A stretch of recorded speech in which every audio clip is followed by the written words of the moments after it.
The main reason I wanted to be a part of this film was to work with Nichols. You know, he was someone who I'd admired for a very, very long time. So when I initially got the script sent through with his name attached, you know, that was so exciting to me. And then, you know, kind of realizing that the script was based on a photography book and these people were real and, you know, set in the 1960s, 70s, about bikers, you know, that was extremely enticing. So it was kind of all of those elements, really. And then I was very fortunate to have like 30 minutes worth of interviews of Kathy. And I remember kind of reading the script and listening to the audio and just like completely falling in love with her. She's a very exuberant woman who says exactly what she thinks. And she's an incredible storyteller.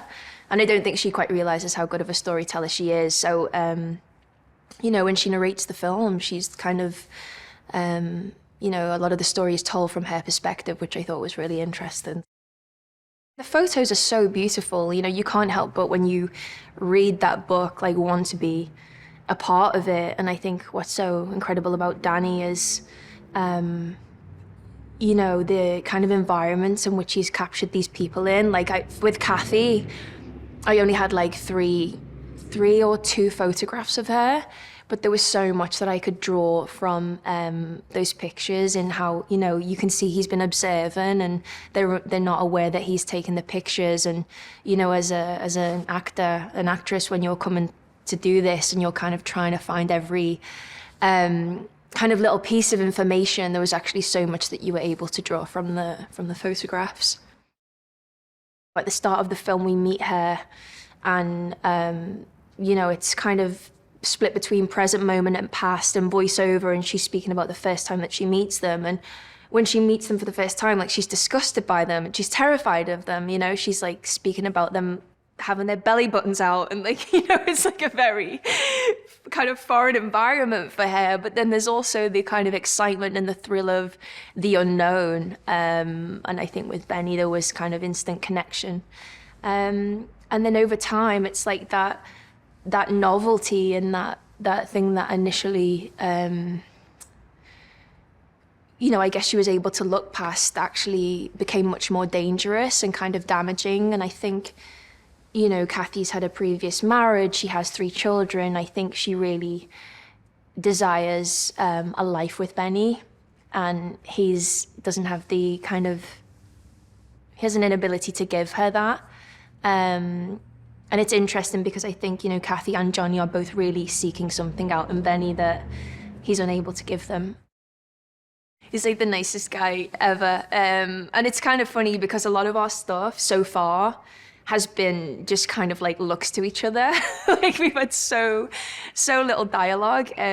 But, you know, within those moments, you have to tell so much. You know, I remember us having kind of a few conversations before we started because, you know, they've been together for, you know, quite some time within the story, but you never really get a sense of, you never see them in their private moments, and the moments that you do are so fleeting. So it was really important for us to make sure that you get an essence of their relationship, you know, the good and the bad.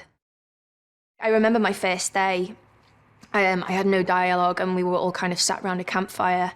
And it was a night shoot, and it was like 3 o'clock in the morning, and, you know, everyone was freezing cold, and Shannon had like 2 pages of dialogue. And I remember like watching him for the first time and then just kind of looking around, and all of us were just like, well, like we can all just go home. Like, it was incredible. It was like a masterclass, you know? And I was sat next to Austin and I was like, you know, we were kind of saying, you know, from now on, I'm just going to think, what would Shannon do? Whenever I come to a scene, like, just think, what would Shannon do? There was just something very kind of confident and unaware about the way she was always poised in images, which I loved, you know. There was no kind of self-awareness and almost kind of masculine, but then still very feminine in that her hair's done and her nails, like in she always had a red nail, and in a few of the images she was kind of checking them. And so there was kind of those beats that felt very clear and important. There's no kind of bias with her. She was witness to a lot of this. And she very much does just tell it how it is, you know, in all aspects of her life, you know. I think if you ask her a question, she's going to give you a very honest answer because she doesn't overthink it too much. So I think that enables the story to be told in a way that is more honest and more interesting.